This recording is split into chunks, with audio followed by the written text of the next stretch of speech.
නමස්කාර වේවා බුදුරුවනට සැමදා බුදු හිමි සරණ යමි.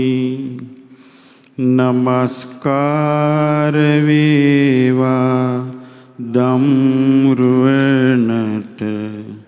සැමදා සදහම් සරණ යමි. නමස්කාර වේවා සංඝරුවනට සැමදා මහා සංඝ සරණ යමි. නමස්කාර වේවා තුනුරුවනට සැමදා තිසරණ සරණ යමි. සාදු සාදු සාදු. ගරුතර මහා සංඝයා වහන්සේ, පින්වත් මාපිවරුනි, ආදරණීය දූ දරුවනි, ලෝකේ පුරා පැතිර ගිය කොවිඩ් වසංගතයේ හේතුවෙන් අපිට අද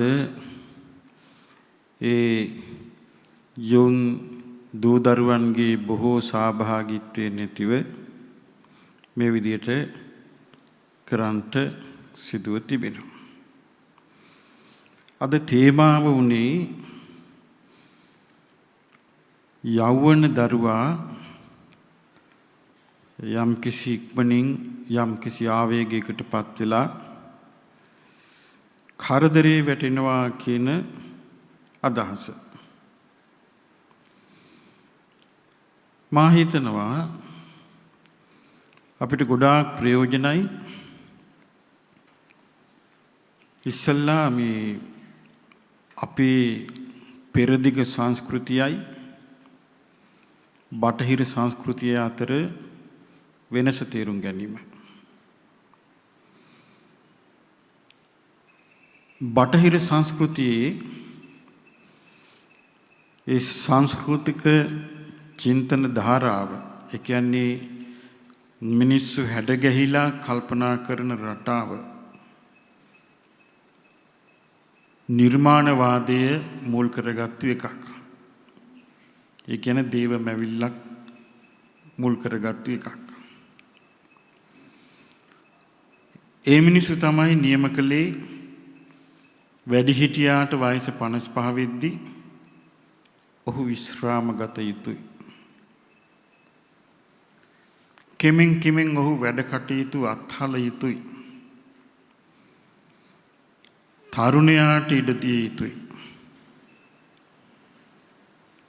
කියලා තරුණ ජීවිතවල අමුතු ආකර්ෂණයක්, අමුතු ජවයක් පෙන්වුවේ යුරෝපීය සමාජය. අද මේ තේමාවෙම පේනවා ඒ පෙන්වපු එක බොරු බව. තරුණයාට ජවයක් නැති බවත්, තරුණයා වැඩිහිටියන්ගේ උපකාරයෙන් සිටිය යුතු බවත් මේ තේමාවෙන් පේනවා. පෙරදිග සමාජය මීට වෙනස්. පෙරදිග සමාජය තුළ වැඩිහිටියා ගෞරව ලැබුවා. වැඩිහිටියා සැලකිලි ලැබුවා. දැන් බලන්න මේ ස්වාමින් වහන්සේලා පැවිද්ද තුල කෙමෙන් කෙමෙන් පැවිදි මහලු බවට පත් වෙනවා. පැවිද්ද තුල වැඩිහිටි වෙද්දි ඒ පැවිද්දා කොන් වෙන්නේ. ඒ පැවිද්දා ගෞරවණීය වෙනවා.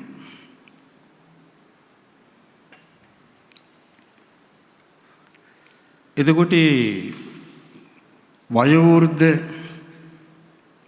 පැවිද්දාගේ වචනය මධ්‍යම වයසේ ගත කරන පැවිදි තැනැත්තා පැවිදි තැන විසින් ගරු සත්කාර කරලා පිළිගන්නවා. මේක තමයි පෙරදිග සංස්කෘතිය. පෙරදිග සංස්කෘතිය තුළ වයසට යන උදවිය කොන් කිරීමක් නැහැ. වයසට යන උදවිය රැක ගන්නවා, ගරු සත්කාර කරනවා, උපදෙස් ගන්නවා. දැන් අපිට මතකයි අපි පුංචි කාලේ පාසලේදී යම්කිසි පාසලක ගුරුතුමෙක් හෝ ගුරුතුමියක් විශ්‍රාම ගනිද්දී බොහෝම ගරු සත්කාර දක්වනවා, මුළු ඉස්කෝලෙම පෙරලිලා වඳිනවා. හැබැයි යුරෝපීය සමාජයක නැහැ. ඊළඟට තවමත් තියෙනවා සමහර දරුවන් අතර පාරේ හම්බ වුණත් ගුරුවරයාට වඳිනවා, ගරු කරනවා. මේ වැඩිහිටියන්ට ගරු කිරීමේ සමාජ ක්‍රමයට වෙනස් එකක් තමයි පෙරදිග තිබුණේ. පෙරදිග සමාජ ක්‍රමය අත්දැකීම් හෙව්වේ සත්තු දිහා බලලා. සත්තුන්ගේ ස්වභාවය තමයි පුංචි කාලේ කන්ට පොන්ට දෙනවා. තටු ගසා ඉගිලෙන්න පුළුවන් වුණාම මව් කිරිල්ලිම ඒ පැටියාට කොටලා කූඩුවෙන් එලවනවා. ඊට පස්සේ තනියම යැපෙන්න ඕනි. මේක බලලා ඒ දේව මැවිල්ල දෘෂ්ටිය ගත්තු සමාජය හිතුවා මහා බ්‍රහ්මයා මවලා තියෙන සත්තුන්වත් මේ විදිහට ආදර්ශයට ගන්නයි කියලා වයස 18 19 වෙනකොට දෙමව්පියෝම දරුවන්ව ගෙදරින් එළවනවා. ඊට පස්සේ දරුවෝ ගිහිල්ලා හැදෙනවා. ඊට පස්සේ දරුවෝ ගෙදරට බලන්න ඉන්නේ නැහැ. ඔන්න මව්පිය දූ දරු සම්බන්ධතා නැහැ කියන ප්‍රශ්නේ ආවා. එතකොට යුරෝපීය සමාජයට අවශ්‍ය වුණා මව්පිය දූ දරු එකතු වෙන දවස්. ඒකට හදාගත්ත මදර්ස් ඩේ. ඒකට හදාගත්ත ෆාදර්ස් ඩේ. මේ රටේ මේ පෙරදිග සංස්කෘතියේ දසමාසේ උරේ කත්වා පෝසේසි බුද්ධිකාරණං කියලා ගාථා කියලා වැඳලා ඉස්කෝලේ යන්නේ ළමයි. සමහර දරුවෝ තාමත් වැඩට යද්දී මව්පියන්ට වැඳලා යනවා. ඉතින් මේක සංස්කෘති දෙකක්. අපිට තාක්ෂණය ආවේ පෙරදිගෙන් නෙමෙයි. අර කියාපු සංස්කෘතික පරිසරයෙන්. දැන් පෙරදිග බටහිර කියන ભેදයක් නැතුව මේ තාක්ෂණික රටාවට සියල්ලෝම ගොදුරු වී හමාරයි. ඊළඟට මේ කොවිඩ් වසංගතය නිසා තවත් දරුණු විදියට මේ තාක්ෂණයට ගොදුරු වුණා. දැන් පුංචි පාසල් දරුවාට පවා ඔන්ලයින් ටියුෂන් දෙනවා. අන්තිමට මේ දරුවන්ට නැතුවම බැරි දෙයක් බවට ස්මාර්ට් ෆෝන් එක පත් වෙනවා. ඊට පස්සේ දරුවාව හසුරුවන්නේ ඒ ෆෝන් එක විසින්. ඊට පස්සේ ෆෝන් එකේ තියෙන යමක් ඇද්ද ඒ තමයි දරුවාගේ මෙහෙයුම් කරුවා. නැත්නම් තරුණයා හෝ තරුණිය හසුරුවන්න. ඉතින් ඒ නිසා අනාගතේ යෞන් සමාජයට තියෙන ඛේදවාචකයක්. ඉතින් මේ යුරෝපෙන් සම්මත කරපු එකක් තමයි මේ පෙබරවාරි 14ත් අපේ සංස්කෘතිය තුළ තරුණයා සත්කාර සම්මාන ලැබිය යුතු කෙනෙක් නෙවෙයි. අපේ සංස්කෘතිය තුළ වැඩිහිටියා සත්කාර සම්මාන ලැබිය යුතුයි. නමුත් ඉතින් මේ රටාව යනකොට අපි ඒක තේරුම් ගන්න ඕනේ. මං හිතනවා මේ අහන දරුවෝ වැඩිහිටියන්ට සත්කාර සම්මාන ගන්න එක ගැන, වැඩිහිටියන්ට ගරු සත්කාර දක්වන රටාව ගැන අපිට ලස්සන බණපදක් තියෙනවා. පළමුවෙන් අපි ඉගෙන ගන්න ඕනේ දැන් මේ තේමාව දිගහැරෙන රටාව ගත්තොත් මේ රටාව තුළ තියෙනවා සමස්තය පිළිබඳ වචන කීපයක්. ඒ කියන්නේ මේ තරුණයා හදිසි තීරණ ගන්නවා. යෞවනයා ඉවසීමෙන් තොරයි. යෞවනයාට ආවේග දරන්න බෑ. යෞවනයා මෝඩ පහේ චරිතයක් කියලා. එතකොට මේකේ යෞවනයාට ලොකු අසරණකමක් මේ පුරා විහිදිනවා. මේ අසරණකම නැතුව හොඳින් ඉන්න පුළුවන් උතුම් ශාස්ත්‍රුන් වහන්සේ නමක් අපිට මුණ ගැහිලා තියෙනවා. ඒ බුදුරජාණන් වහන්සේගේ අතිශයින්ම දුර්ලභ අවවාද කීපයක් මේ වෙලාවේ මං කියන්න සූදානම් වෙන්නේ. මේ දරුවෝ කවුරුත් දන්නව ඇති, ඔබ අහලා ඇති මහා මංගල සූත්‍රය. මහා මංගල සූත්‍රයේ බුදුරජාණන් වහන්සේ මංගල කරුණු ගැන දේශනා කරනවා. ඒකදී උන්වහන්සේ වදාළේ පළවෙනි කාරණේ තමයි අසේවනාච බාලානං. මංගල කාරණයක් ඒක. බාල අසත්පුරුෂයන් ඇසුරු නොකිරීම, නැත්නම් ඇසුරු කරන්න එපා. ඇසුරු නොකරන බව මංගල කාරණයක්. ඊළඟට පණ්ඩිතානංච සේවනා, නොනැති සත්පුරුෂයන් ඇසුරු කිරීම මංගල කාරණයක්. දැන් බලන්න බුදුරජාණන් වහන්සේ මංගල කරුණු පටන් ගන්නේ බාලයන්ගේ ඇසුරෙන් වෙන්වීම මංගල කාරණයක් කියලයි. මං කිව්වේ ඒකයි මේ යුරෝපීය සංස්කෘතික ප්‍රවාහයේ ගොදුරු බවට පත්වෙච්ච මේ නූතන ලෝකේ ස්මාර්ට් ෆෝන් එක කියලා කියන්නේ සියලු අවශ්‍යතා සපුරා දෙන බාලයෙක්. දැන් මේ ස්මාර්ට් ෆෝන් එක නැමැති බාලයා හරහා තමයි සියලු දෙනා සියලු කටයුතු සිදු කරගන්නේ. බාලයෙක් ඇසුරු කරලා යහපතක් නම් කවදා ලබන්නද? ඒක හොඳ දෙයකට ඇසුරු කරනවට වඩා ඒ ස්මාර්ට් ෆෝන් එකෙන් වැඩිපුර කරන්නේ තමන්ගේ කෙලෙස් කුපිත කරන දේ ඉදිරිපත් කිරීමයි. තමන්ගේ කෙලෙස් කුපිත කරන දේ ඉදිරිපත් කළාට පස්සේ ඒකේ ග්‍රහණයට ලක් වුණොත් යමෙක් ඔහුට වළක්වන්න බැරි දෙයක් සිද්ධ වෙනවා. ඒ තමයි මානසික ආතතිය. මානසික ආතතිය ආවට පස්සේ අඛණ්ඩව ස්මාර්ට් ෆෝන් එක පාවිච්චි කිරීම නිසා, ඒ කියන්නේ Facebook හරහා හෝ YouTube හරහා හෝ ඒ මානසික ආතතිය එද්දී ඒ දරුවාට විසඳුමක් නැහැ. පීඩාව ඇර. ආන්ගේ ප්‍රශ්නේ මේ වර්තමාන ලෝකෙට තියෙනවා. ඊළඟට දරුවා නැත්නම් තරුණයා විසඳුම හොයන්නේ ස්මාර්ට් ෆෝන් එක හරහා. ඉතින් මං හිතන්නේ සත්පුරුෂ ආශ්‍රයයක් එතනින් නියම විදිහට සලසයි කියලා. ඒකෙදි කරන්නේ තමන්ගේ ආකර්ෂණය දිනාගන්න එක එක නිවුස් channel, එක එක YouTube channel, එක එක Facebook ඒ බලන කෙනාගේ සිත ඇදලා ගන්න විදිහට ඒක දානවා.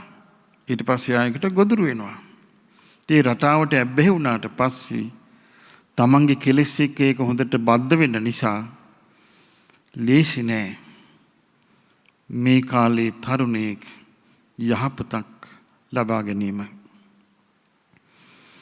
ඉතින් දරුවනි බුද්ධ දේශනාවේ තියෙනවා අසේවනාච බාලානං පණ්ඩිතානංච සේවනා.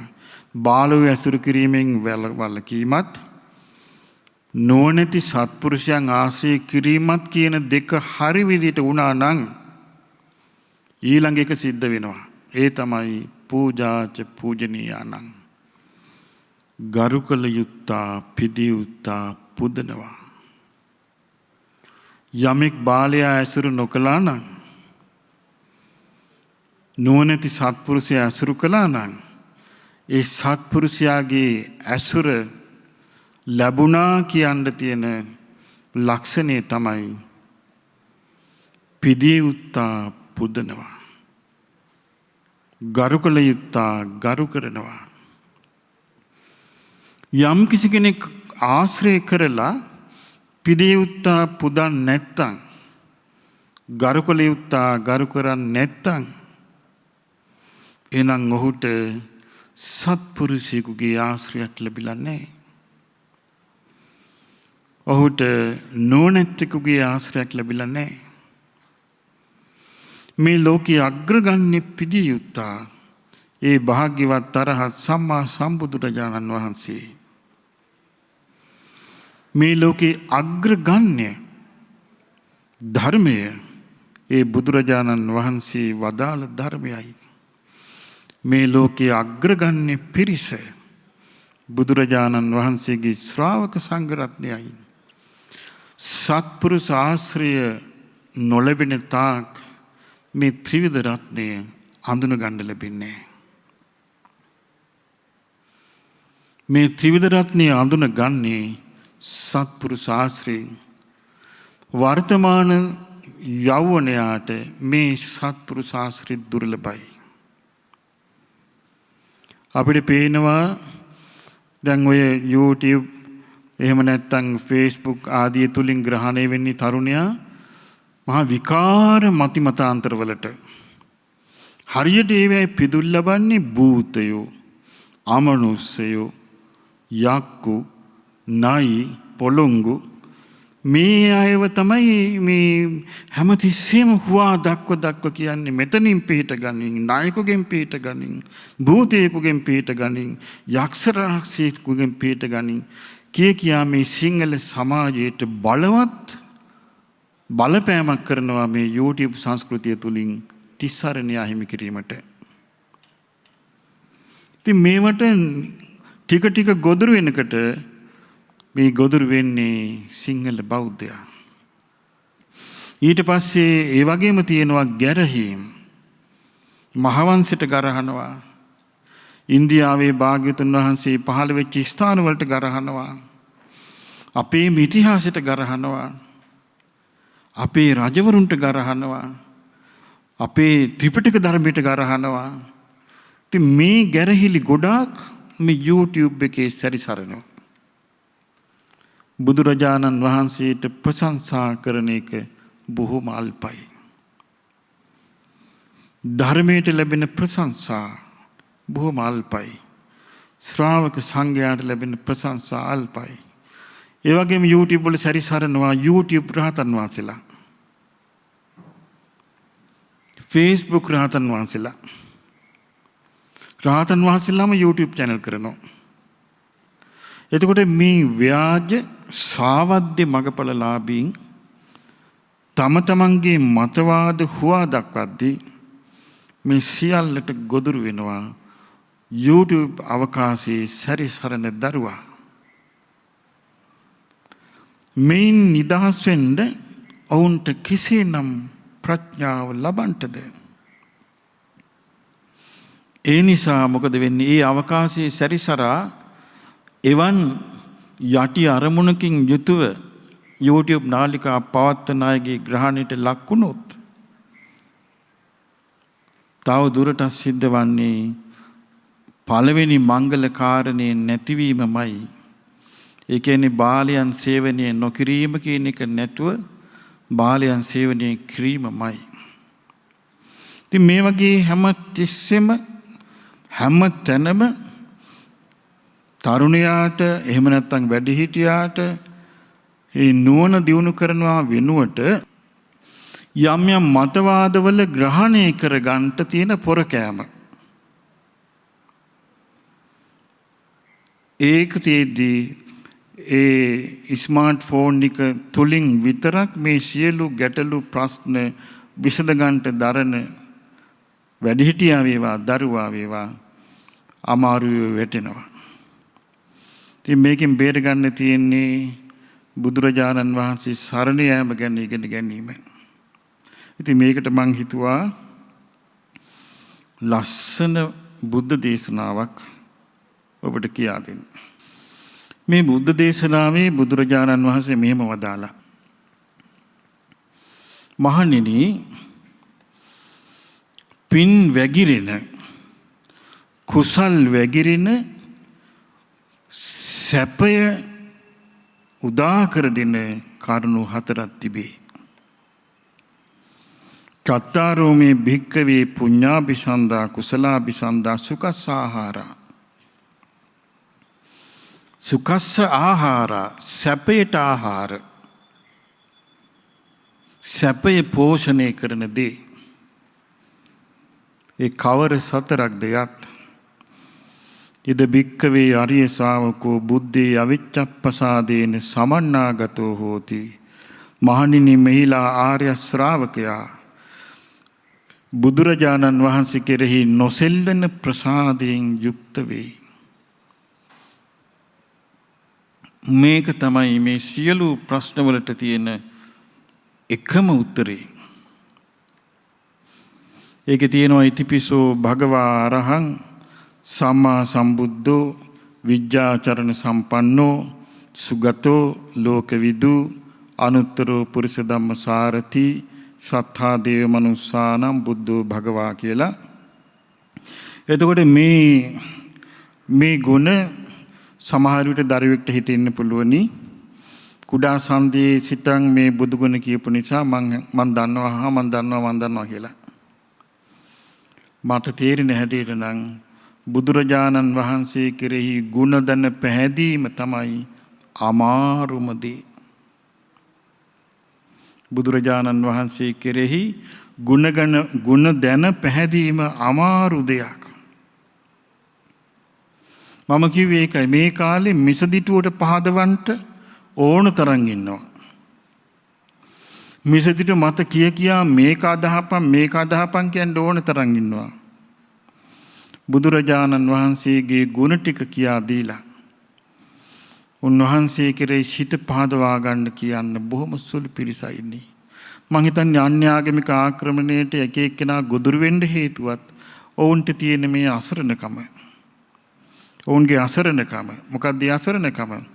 ඔවුන්ට අසත්පුරුෂ ආශ්‍රය ලැබිලා සත්පුරුෂ ආශ්‍රය ලැබිලා නැහැ. ඒ නිසා පිදී උත්තං පුදන්ට දන්නේ නැහැ. අන්නේ නිසා නොපිදී උත්තං සරණ යනවා.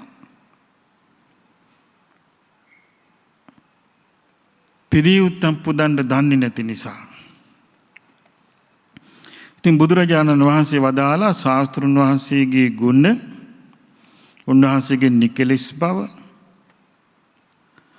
උන්වහන්සේගේ සම්මා සම්බුදු බව, උන්වහන්සේගේ අවබෝධයෙන් යුක්තව නුවණින් යුක්තව හැසිරීම, උන්වහන්සේගේ ජීවන රටාව, උන්වහන්සේ තුල ඇති ලෝකයේ ගැන තියෙන අවබෝධය,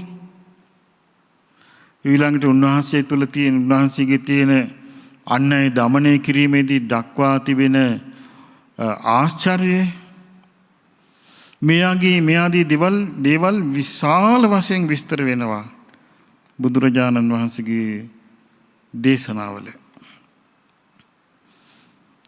අද තරුණයාට හෝ තරුණියට මේවා අහන්න ලැබෙන්නේ නැහැ. අහන්න ලැබෙන ප්‍රමාණය අඩුයි.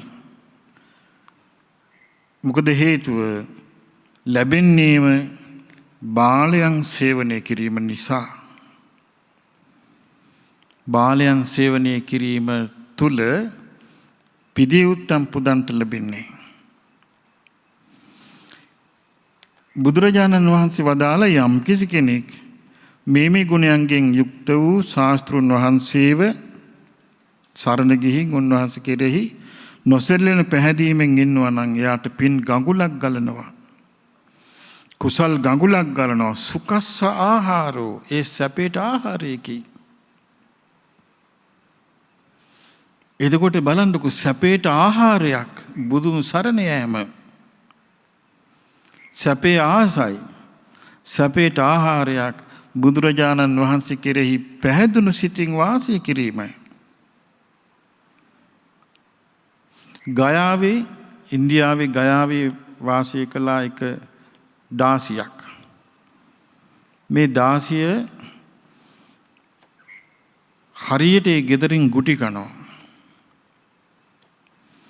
එතකොට මේ ගෙදර නෝනා මේ දාසියට පහර දෙන්න ලේසි ක්‍රමයක් හොයාගත්තා. ඒ තමයි ලණු කෑල්ලක් මාළේ වගේ ගැට ගහලා දාසියගේ බෙල්ලේ දැම්මා. දාලා කිව්වා උඹ මේක අස් කරන්නේ නැහැ කියලා. ඒ ලණුවට කියන්නේ රජ්ජු කියලා. ලණු මාලෙට කියනවා රජ්ජු මාලා. ඉතින් මේ තරුණ දාසිය හරියට දුක් විඳා. දුක් විඳලා දවසක් මේ දාසියට ජීවිතේ තිත්ත වුණා. හිතාගත්තා මං අද බෙල්ල වෙලා දා ගන්නවා කියලා ලණු කෑල්ලක් අරන් කලේ ඇතුලේ උබාගෙන වතුර ගේන්ට යන විදියට ගෙදරින් පිටත් වුණා. පිටත් වෙලා කැලේ ගියා. කැලේ ගිහිල්ලා ගහක අත්තක මේ ගැට ගැහුවා. ගැට ගහලා තොණ්ඩුව හදලා එල්ලෙන්න ලෑස්ති වෙද්දී රජ්ජු මාලා කියලා කතා කළා.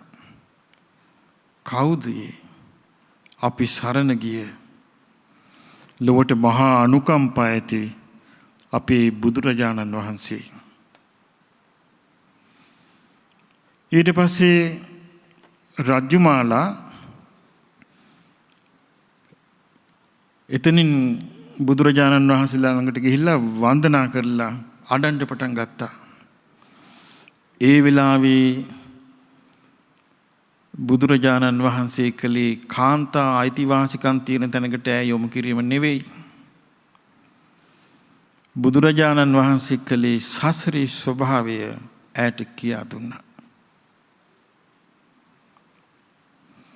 ඈට කියා දුන්නා මේ ඇස කන නාසය දිවකය මනස අපි උපදින්නේ කොහොමද කියලා. අපි හැමෝම උපදින්නේ කර්මානුරූපව. අපේ වාසනාව කියන්නේ අපේ ඇතුලේ තියෙනවා හිතේ චේතනාව කියලා එකක්. මේ චේතනාව ලස්සනට හසුරවන්න කියා දුන්නා කර්මයෙන් විඳවන්නේ නැතුව. රජ්ජුමාලාට අවබෝධ වුණා සෑම දෙයක්ම අනිත්‍යයි කියලා. සෑම දෙයක්ම හේතුඵල ධමයක් කියලා. මේකේ කර්මානුරූප බලපෑමක් තියෙනවා කියලා. මාර්ගඵල ලැබුවා. ඊට පස්සේ ආ ගියා ගෙදර. ආය අර දාසි වැඩටම ගියා. හැබැයි වෙනද වගේ මෝන පොලුටු කරගෙන නැහැ. සිනාමුස මෝනින් ඉන්නවා. හැම වැඩක්ම කරනවා. ගුටි කන දෙයක් කරන්නේ නැහැ. නෝනා ඇහුවා රජ්ජුමාලා උඹ වෙනස්. උඹ ලොකු සතුටකින් ඉන්නවා. උඹට මොකද්ද මේ වුනේ කියලා. කිව්වා නෝනා මම මෙන්න මෙහෙම මැරෙන්න ගියේ. මට මගේ ශාස්ත්‍රුන් වහන්සේ හම්බ වුණා. මට උන්වහන්සේ ජීවිතය ගැන කියලා දුන්නා. දැන් මං දන්නවා මං ඉපදුනා නම් මට මේ ලැබෙන රටාවෙන් යන්න ඕනේ. හැබැයි මට ජීවිතයේ අවබෝධයත් එක්ක මේක ප්‍රශ්නයක් නෙමෙයි කියලා. කොටි මේ නෝනටත් උණු වුණා ධර්මය අහන්න. අන්තිමට රජ්ජුමාලා දාසකමෙන් නිදහස් වුණා. හරි පුදුමයි බුද්ධ කාලේ රටාව. ඒ වගේ රටාවක් නැවත ලෝකේ පහළ වෙන්නේ මෛත්‍රී බුද්ධ ශාසනය පමණයි. ඒ යුගයේ අවසන් වුණා. ඉතින් බලන්නේ සැපේට ආහාරයේ අවබෝධයෙන්ම බුදුරජාණන් වහන්සේ සරණ යාම. ඊළඟට බුදුරජාණන් වහන්සේ වදාලා මහණෙනි ආර්ය ශ්‍රාවකයා ධර්මයත් සරණ යනවා. ඒ ධර්මයේ කුමක්ද කියලා තේරෙන්නේ නැත්තම් ඒ ධර්මයේ ඉගෙන ගැනීම නුවණැත්තෙකුගේ වැඩක්. එහෙම නැතුව සයිබ අවකාශයේ කුමක්ද කී පතුලටම හොයන ළමයි ඉන්නවා. හැබැයි ධර්මයේ හොයන්නේ. කියන ජීවිතේට මේ ජීවිතය අවුල් වෙන දේවල් කෙලවර නැතුව හොයන ළමයි ඉන්නවා. හැබැයි ධර්මයේ හොයන්නේ. ඉතින් ඒ නිසා ධර්මයේ ළමයින්ට හොයාගන්න බෑ. ධර්මයේ සත්පුරුෂ කල්යාණ මිත්‍රයෙකුගෙන්ම අහන්ට ලැබිය යුතුයි. මොකද ධර්මයේ හරියට අහන්ට ලැබුණා නම් ලකුණ තමයි පිදී උත්තං පුදනවා. පිදී උත්තං පුදනවා. ගරුකල යුත්තාට ගරු කරනවා. වැඳුම් පිදුම් කළ යුත්තාට වැඳුම් පිදුම් කරනවා. දැන් මේ කාලේ සමහර ඔය ව්‍යාජ රහතුන්ගේ අසුර ලැබුව අය සමාජයක් කරේ සංඝයාට බයිනවා. අපේ මහවංශ ඉතිහාසයට බයිනවා. පූජනීය ස්ථාන වලට බයිනවා. බුදුරජාණන් වහන්සේ ලංකාවට වැඩම කරා කියන මතයටත් බයිනවා. මේ ගැරහීම නම් ලැබෙන්නේ රහතුන් ඇසුරු කොට විය හැකි දෙයක්ද? විය හැකි දෙයක්ද? මගපලලාභයෙන් ඇසුරු කරපු කෙනෙක් යනවා නම් නයි අදහන්ට යකුන් අදහන්ට අසුරේ අදහන්ට විය හැකි දෙයක්ද? විය නොහැකි දෙයකි. ශ්‍රුතවත් ආර්ය ශ්‍රාවකෙක් ඇසුරු කළත් ඒ කෙනා බුදුරජාණන් වහන්සේ ගැන තමයි ගුණ වශයෙන් මෙනෙහි කරමින් සතුටු වන්නේ. ධර්මයේ ගැනයි ගුණ වශයෙන් මෙනෙහි කරමින් සතුටු වන්නේ. ශ්‍රාවක සංඝයා ගැන ගුණ වශයෙන් මෙනෙහි කරමින් සතුටු වන්නේ. ඊළඟට බුදුරජාණන් වහන්සේ වදාලා මේ ශ්‍රාවක සංඝයා කිව්වහම මේ ශ්‍රාවක සංඝරුවන ගැන විස්තර කර කර දුන්නේ අපගේ ශාස්ත්‍රඥ වහන්සේමයි. ප්‍රඥාවෙන් අග්‍ර සාරිපුත්ත මහරහතන් වහන්සේගේ තිබිච්ච ගුණස්කන්ධය, ඉරිදි බලයෙන් අග්‍ර මහා මොග්ගල්ලාන මහරහතන් වහන්සේගේ ගුණස්කන්ධය,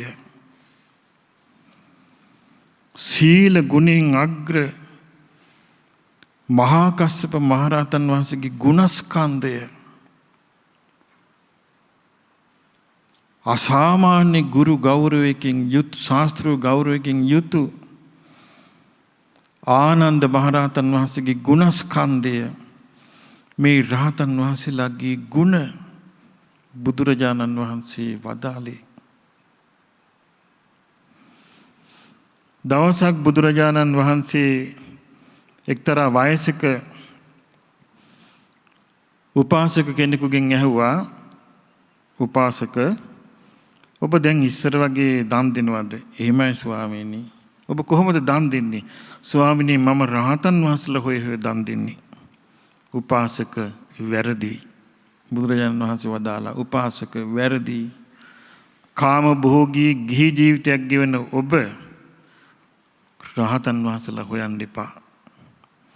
සංඝයා අරමුණු කොට දන් දෙන්න. බලන්න ශාස්ත්‍රඥ වහන්සේ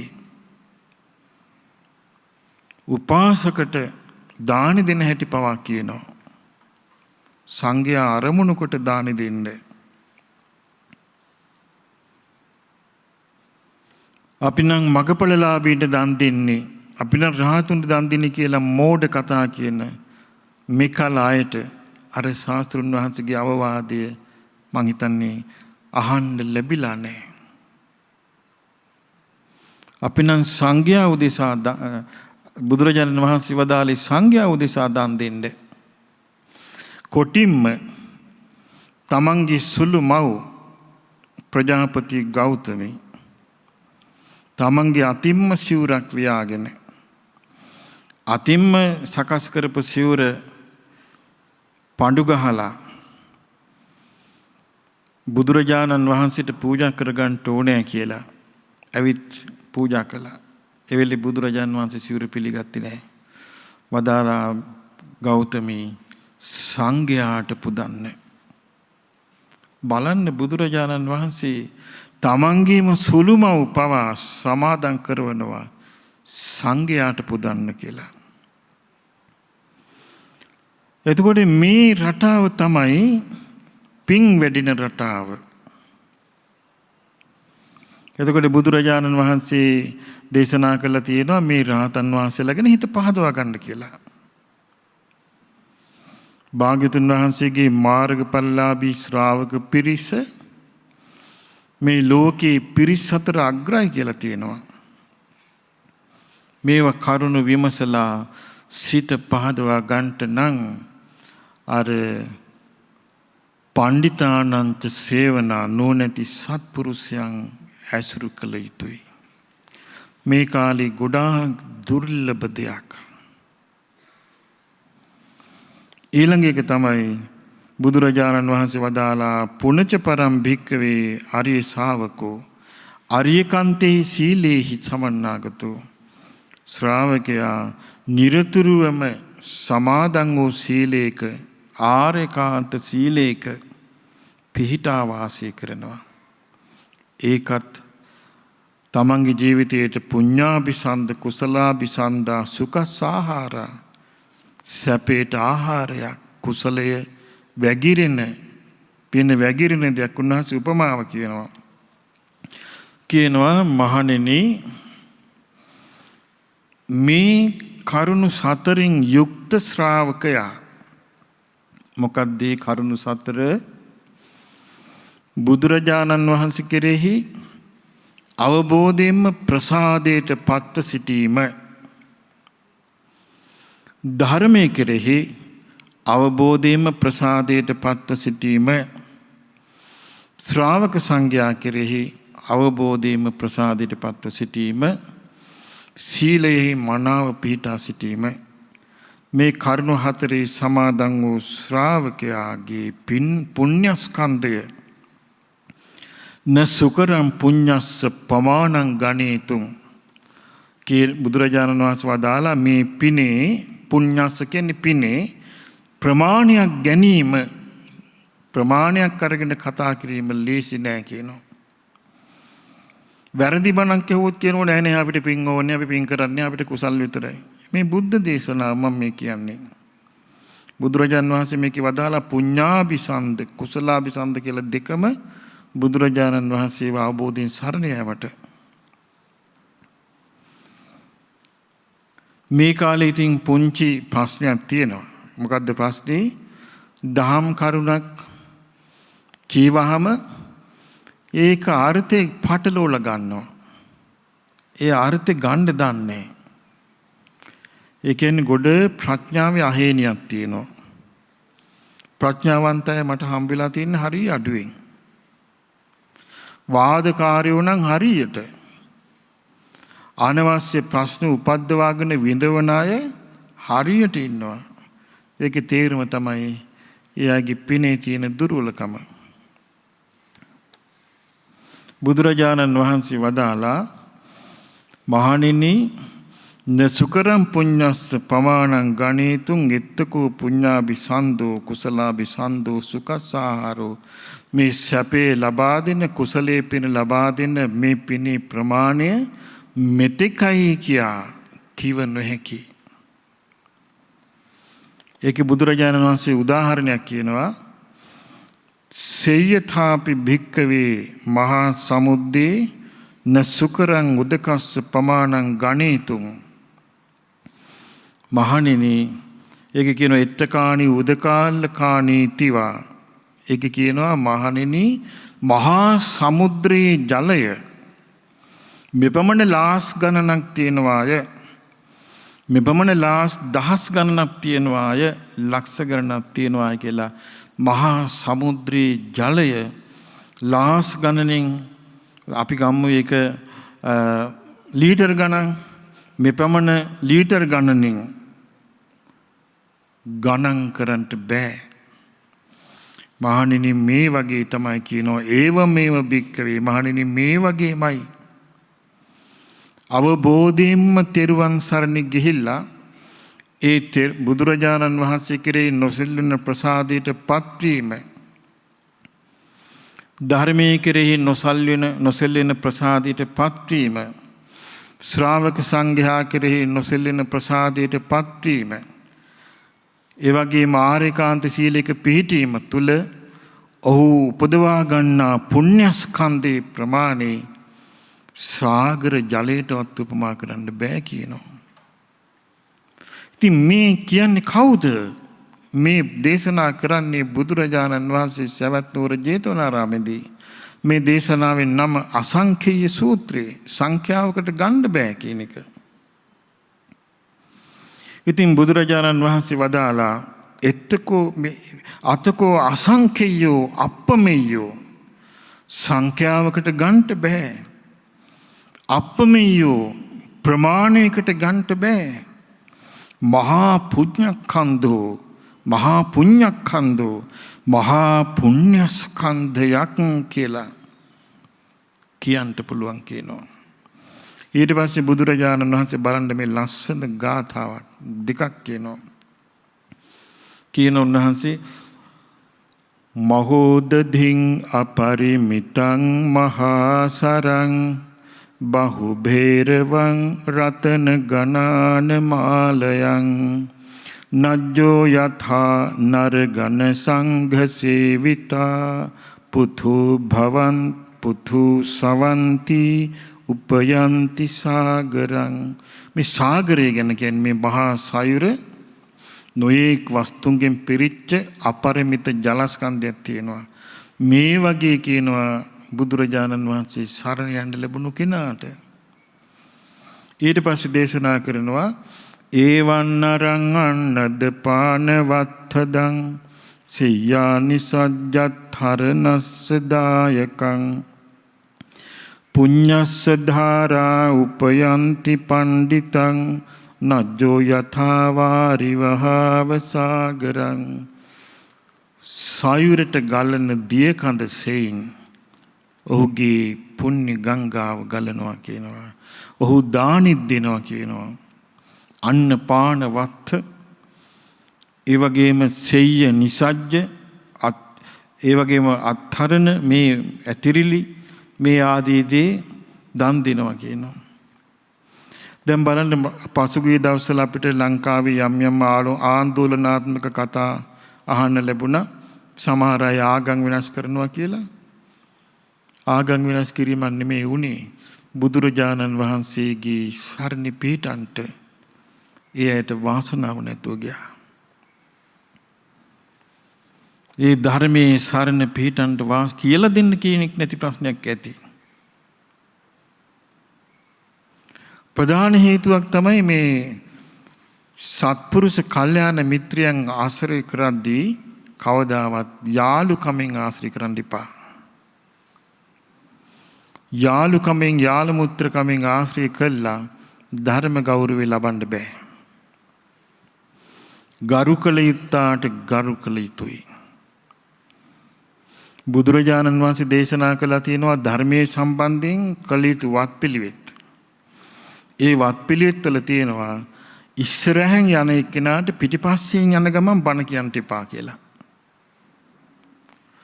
ඒ වගේම තියෙනවා පුටුවක් උඩ වාඩි වෙලා ඉන්න එක්කෙනාට හිටගෙන ඉඳගෙන බණ කියන්න එපා. හිටගෙන බණ කියන්න එපා කියලා. ඒ වගේම තියෙනවා මිටි ආසනයක වාඩි වෙලා උස්සාසනයක ඉන්න එක්කෙනාට කියන්න එපා කියලා. ඇයි මේ? ධර්මයේ පිහිටන්නේ ගරු කිරීම මතයි. ඉතින් මේ නිසා දැන් අර මේ යෝන් වැඩසටහනේ තේමාව බලද්දී වැඩ පොලේදී සලිත වෙන මහාන මැසිමේදී කම්පා වෙන පාරියද්දී හඬා වැටෙන දරුවෙක් කෙසේනම් මේ උදාර දෙය ලබා ගනීද? ඔන්න ප්‍රශ්නේ. ඒ නිසා අපිට මේ සඳහා වමනයි යම් විවේක බුද්ධියක්, යම් ඉවසීමක්. වැඩිහිටියාගේ ජීවිතය ගත්තොත් මේ වැඩිහිටියන්ගේ ජීවිතවල හරියට තියෙනවා ඉවසීම පිළිබඳ උපදේශ. වැඩිහිටි මව්වරුන්ගේ, වැඩිහිටි පියවරුන්ගේ ජීවිතවල හරියට තියෙන ඉවසීම පිළිබඳ උපදේශ. සමහර වයසක අම්මා කෙනෙකුගෙන්, ආච්චි කෙනෙකුගෙන්, සීයා කෙනෙකුගෙන් ඇහුවොත් තරුණ කාලේ මේ ප්‍රශ්නවලදී කොහොමද මොන දුන්නේ කියලා සමහර අය ඉන්නවා හරි ලස්සනට ඉවසලා.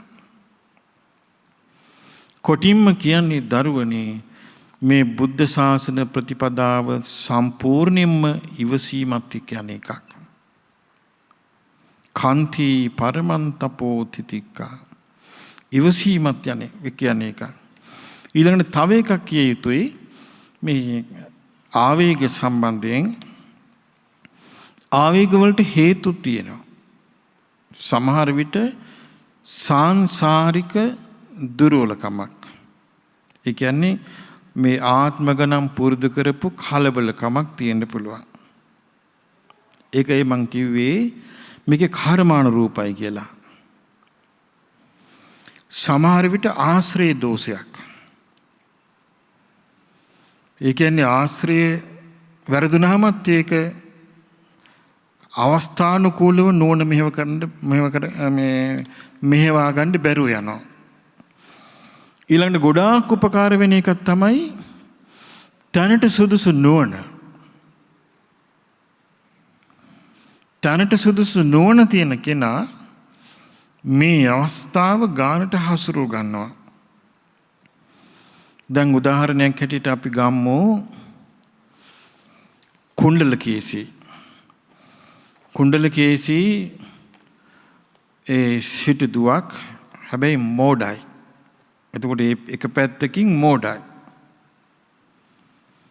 මොකද පාරේ අරගෙන ගියා වදමල් දාලා බොහොම කඩවසන් හැඩරුව තියෙන හැන්සම් කොල්ලික්. හැබැයි හොරෙක්. මරන්ට අරන් ගියා. එතකොට කුණ්ඩලකේසි ගෙදර රණ්ඩු කළා මට අරයාව සහේට අරන් දෙන්න කියලා. ඊට පස්සේ ඒ සිරිතුමාට කරගන්න දෙයක් නැහැ. බොහොම අමාරුවෙන් මේ මිනිසුන්ට අල්ලස් දීලා කොහොම හරි හොරාව බේරගත්තා. බේරගෙන කුණ්ඩලකේසිට විවාහ කරලා දුන්නා. දැන් ඔන්න කුණ්ඩලකේසි හොරත් එක්ක තමයි දැන් ලෑස්තියේ පෞල් ජීවිතයක් ගෙවන්න. ඔන්න දැක්කද බොළඳ ආදරේ ගියපු තැන. ඒ කියන්නේ සමහර තරුණ වයසේ දරුවෝ ඉන්නවා දුර බලන්නේ නැහැ. හෙට වෙන ප්‍රශ්නේ මොකද්ද කියලා බලන්නේ නැහැ. අනුතර කරදරේ බලන්නේ නැහැ. දැන් ඒ වගේම එකක් නේ මේ කාලේ තියෙන Facebook පාටි. කුණ්ඩලකේසිගේම කට්ටිය. Facebook පාටිත් ඒ වගේ. නන්නාඳුන අය Facebook වලින් අඩ ගහනවා අසවල් තැන පාටියක් තියෙනවා එන්න කියලා. මේ වැදගත් ගෑනු ළමයි. ආයි දෙකක් නැහැ. මැසේජ් එකක් දානවා හරි මාත් තියනවා කොතනද? මේ කාගේ කවුද කොයිද කින්ද මන්ද කිසි දෙයක් කල්පනා කරන්නේ නැහැ. කවදානම් මොලේ පෑදෙයිද? ඉතින් මේ කුණ්ඩලකේසිට දැන් කුණ්ඩලකේසි දැන් දිවි පුදා පෙම් කරනවා මේ හොරාට. හොරා කුණ්ඩලකේසි දිහා ස්පීල් නොහෙලා බලන් ඉන්නවා. දැන් කුණ්ඩලකේසි හිතුවේ රූපෙට වසඟ වෙලා කියලා. නෑ. පලං අබරණ දිහා. ඊට පස්සේ කිව්වා නෑ මම මේ කල්පනා කළේ මම මේ මරන්න යද්දී මට මතක් වුණා ගලේ බණ්ඩාර දෙවියෝ. මම මේ උන්වහන්සේට බාරයක් වුණා බාරේ උපු කරගන්න මම බේරුණොත් මං යනවා කියලා කිව්වා. මට ඒක ඔප්පු කරනකම් මම මේ කල්පනා කරේ ඉතින් අපි ඔප්පු කරමුකෝ ගිහිල්ලා කිව්වා. එහෙම නිකන් යන්න බෑ කිව්වා. අපි යනවා නම් දේවතාවුන් වහන්සේ පහදී හොඳට සැරසිලා යන්න ඕනේ කිව්වා. ඉතින් අපි සැරසිලා යන්කෝ කිව්වා. ඊට පස්සේ කොණ්ඩලකේසිට කිව්වා මේ හැබැයි ඉතින් පිරිසත් එක්ක බෑ කරන්න මොකද මම ප්‍රයිවට් විදියට බාර වුණේ. ඒ නිසා අපි දෙන්න විතරයි ඉන්න ඕනේ කිව්වා. හරි එහෙම කරමුකෝ කිව්වා. දැන් කොණ්ඩලකේසි 100% විශ්වාස කළා. එක්කගෙන ගියා. සේවකයෝ මගදී පිටත් කළා. හිමින් කන්ද නැග්ගා. ගලේ බණ්ඩාර දෙයිය කවුද මේ කමයි හොරා. ඊට පස්සේ කන්ද මුදුනට ගියාට පස්සේ ආර පෙම්වතා නෑ. හොරා ඉන්නේ. හොරා කිව්වා මෝඩ ගෑණි උඹ හිතුවද මං ඔබේ රූපෙට රැවටේ කියලා. දැන් ඉතින් ගලෝපම් මේ ආභරණ කිව්වා. කන්දක් මුදුනේ තනි වෙච්ච කෙල්ලක්. හඬා වැටුණා. හොරාගේ පපුව උණු වෙන්නේ. හොරා කිව්වෝ ඇඬිලි දෙඩිලි වඩන්නේ ගලෝපම් ආභරණ. එක ආභරණ ටික ගැලෙව්වා. ගලෝන ගමන් කොණ්ඩලකේසි කල්පනා කරනවා නිදකින් මේකා මැරෙන්ට ගිහිල්ලා මමයි බේරගත්තේ. මේකට ස්වාමියෙකුට වගේ ආදර සත්කාර සම්මාන ඔක්කොම මම කළා. මේක දැන් මගේ ආභරණ කොල්ල කාලා මාව ගලෙන් පහලට තල්ලු කරන්නට ලෑස්ති. අන්න මොලේ පෑදිච්ච වෙලාව කොණ්ඩලකේසි කීවා ස්වාමීනි කමක් නැහැ. මේ ආභරණ ඔක්කොම තියාගන්න. ගලේ බණ්ඩාර දෙවියන්ට මාව පුදන්න කමක් නැහැ. මගේ අවසාන ඉල්ලීම ඉෂ්ට කරන්න ඉඩ දෙන්න කිව්වා. මොකක්ද ඔබේ ඉල්ලීම කියලා ඇහුවා. මට මගේ ස්වාමියා ඔබ වහන්සේ මගේ ස්වාමියා මට 3 වතාවක් පැදකුණු කරලා වඳින්න ඉඩ දෙන්න කිව්වා. හොරා හිතුවා මේ ගෑණි කොච්චර මෝඩියක්ද. තමන්ව මරන්න ලෑස්ති වෙච්ච ස්වාමියාටත් වඳින. කොණ්ඩලකේසි කරවමක් ගිහිල්ලා වැන්දා. දෙවන රවම ගිහිල්ලා වැන්දා. තුන්වෙනි රවම ගිහිල්ලා හොඳට දෑති විරි අරගෙන ගලේ බණ්ඩාර දෙයියන්ව ගලෙන් පහලට තල්ලු කළා. ආය ආභරණ අරන් ගෙදර ගියේ නෑ. සසරම කලකිරුණා. චිකේ මෙහෙමද මිනිස්සු කියලා. මේකුන්ද පෙම්වන්තයෝ කියලා. මීට වඩා හොඳයි සත්‍ය හොයාගෙන යනවා කියලා. ගලෙන් පහලට බැහැලා සත්‍ය හොයාගෙන ගියා. අනේ වාසනාව මාගේ ශාස්ත්‍රුන් වහන්සේ වැඩ හිටියා. ඒ ශාස්ත්‍රුන් වහන්සේගේ ධර්මයේ අසා කොණ්ඩලකේසිගේ ප්‍රඥාව අවදි වුණා. ඊතරම් මෝඩකමක් කරපු කෙනෙක් රහත් මේනියක් වුණා. නිකලස් ගුණෙන් බැබළුණා. අන්න බලන්න සත්පුරුෂ ආශ්‍රේ කලන මිතුරෙකුගේ ඇසුර ශාස්ත්‍රුන් වහන්සේ නමක් සරණ යෑම. ඉතින් ඒ නිසා මා හිතන්නේ මෙකල නිතර අපි හැකිතාක් බුදුරජාණන් වහන්සේ සරණ යාමට උපකාර කළ යුතුයි. ධර්මයේ සරණ යාමට උපකාර කළ යුතුයි. ශ්‍රාවක සංඝයා සරණ යාමට උපකාර කළ යුතුයි. හැබැයි මේ උපකාරයේ කවදාවත් YouTube අවකාශයෙන් බලාපොරොත්තු වෙන්න එපා. ලැබෙන්නේ නැහැ. Facebook වලින් බලාපොරොත්තු වෙන්න එපා. ලැබෙන්නේ නැහැ. මොකද හේතුව බාල බඩු විදියට සත්පුරුෂයා විකිනෙන්නේ නැහැ. බාල බඩු ගානට ව්‍යාජ රහතුන් විකිනිලා යයි. සත්පුරුෂයා විකිනෙන්නේ නැහැ. ඉතින් ඒ නිසා මේ ඔබට තියෙන්නේම සත්පුරුෂ ආශ්‍රය තියෙන තැන අල්ලගන්න දක්ෂ වෙන්න. සත්පුරුෂ ධර්මයේ අල්ලගන්න දක්ෂ වෙන්න. කොටින්ම කියන්නේ අපි දන්නවා මෑත භාගයේ ස්වර්ණමාලී මහා සෑය හඳුන්ලා දුන්නෙත් අපි වන්දනා කිරීම පිණිස. සෝමාවතී සෑ රජුන් හඳුන්ලා දුන්නේ අපි. බෝධි වන්දනාව අවබෝධයෙන් කරන්න කියලා දුන්නේ අපි. ඒ කලේ හරි තැන පෙන්නලා පිදිය යුතු තැන් පුදන්ට කියා දීමයි. සත්පුරුෂ ආශ්‍රයයක් ලැබුණා නම් පිදිය යුතු දේ පුදනවා. දැන් මේ කාලේ අඟුලිමාල මහා සෑ රජුන්ගේ සෑ රජුන් හඳුන්ලා දුන්නා. උන්වහන්සේගේ 13 වහන්සේලා ලබා දුන්නා. මේවා අපි බලන්න ඕනේ ගුණ වශයෙන් මිසක් ඇස් දෙකින් නෙමෙයි.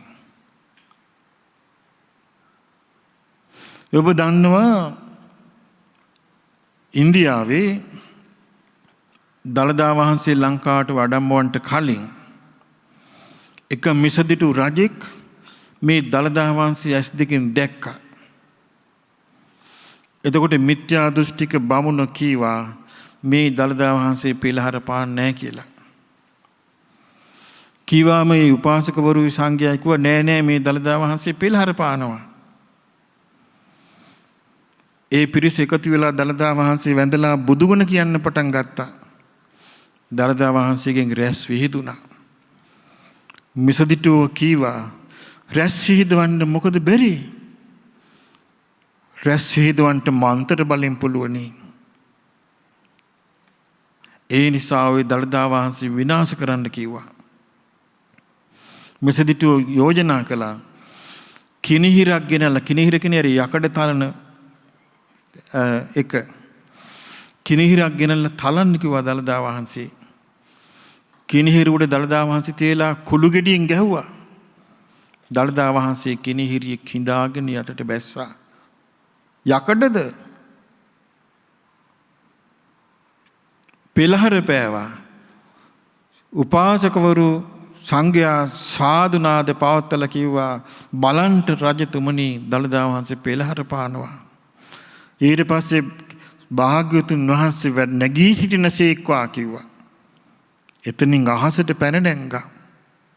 ඒත් පැහැදිච්ච නැති අය හිටියා. රජා පැහැදුනේ නෑ.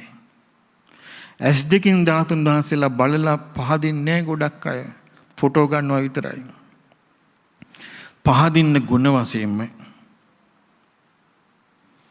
ගුණ මෙනෙහි කොට පහදින්න ඉගෙන ගන්න. ඒක ප්‍රඥාවේ ස්වභාවයයි. හොඳට මතක තියාගන්න දරුවනි මේ ගුණ මෙනෙහි කිරීම ආධ්‍යාත්මිකයි. ඒක ආධ්‍යාත්මික දෙයක්. ඒක ඇස් දෙකෙන් නතර වෙන එකක් නෙමෙයි.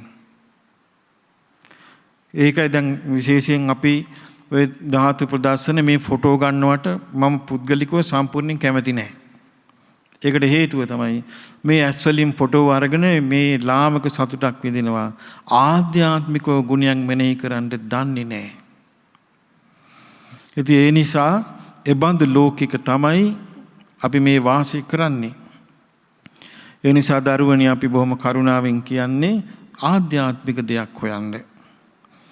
ආධ්‍යාත්මිකව බුදුරජාණන් වහන්සේගේ බුදුගුණ සිහි කරන්න. ආධ්‍යාත්මිකව ධර්මයේ සිහි කරන්න. ආධ්‍යාත්මික ශ්‍රාවක සංඝයා සිහි කරන්න. ආධ්‍යාත්මික හිස්සුනොත් ඒක පුරවණ එක ලේසි නෑ. ආධ්‍යාත්මයෙන් පුළුවන් අය දැන් බලන්න විමානවත් වල තියෙනවා එක මලක් පුදා වැටකොළු මලක් පුදා සුගතිය ගිහිලා තියෙන එක අම්මා කෙනෙක්. අපිට මල් ලක්ෂයක් පූජා කළත් හිත පිරෙන්නේ. ඇයි මේ ආධ්‍යාත්මික දිලිඳුකම? ආධ්‍යාත්මික දිලිඳුකමට ඒක ලේසියෙන් පුරවන්න බෑ. ඒක නෙවෙයි ආගම් වෙනස් කරන්නේ දිලිඳු.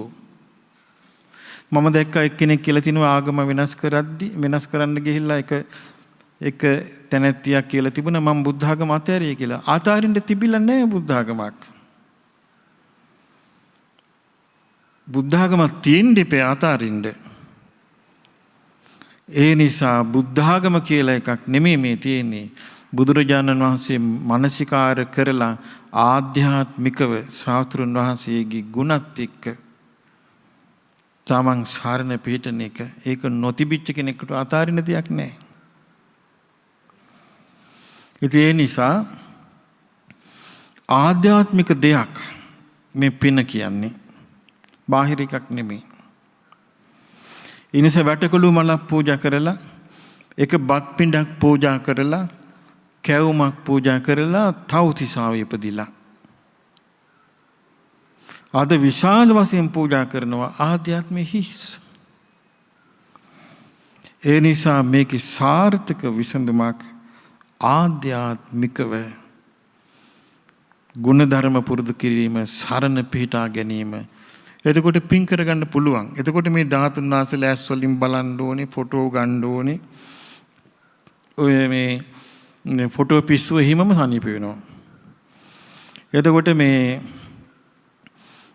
ඒ විදිහට ආධ්‍යාත්මිකව යහපත ලබන්න පුළුවන්. ඒ නිසා අපි මේ වෙලාවේ මේ වැඩසටහනට සජීවීව සහභාගී වන සියලු පින්වන්ත මව්පියන්ට, පින්වත් දූ දරුවන්ට අපි සෙත් පතනවා මේකෙදී Tamanට මේ යෞවන ජීවිතේ විනාශ කර නොගෙන වාසනාවන්ත ආධ්‍යාත්මිකව පිම්පිරෙන ගමනක් යන්ට වාසනාව ලැබේවා කියලා. මෙවැනි වටිනා ධර්මදේශනා නැරඹීමට ශ්‍රද්ධා YouTube චැනලය සබ්ස්ක්‍රයිබ් කර සීනුව ලකුණ ඔබන්න.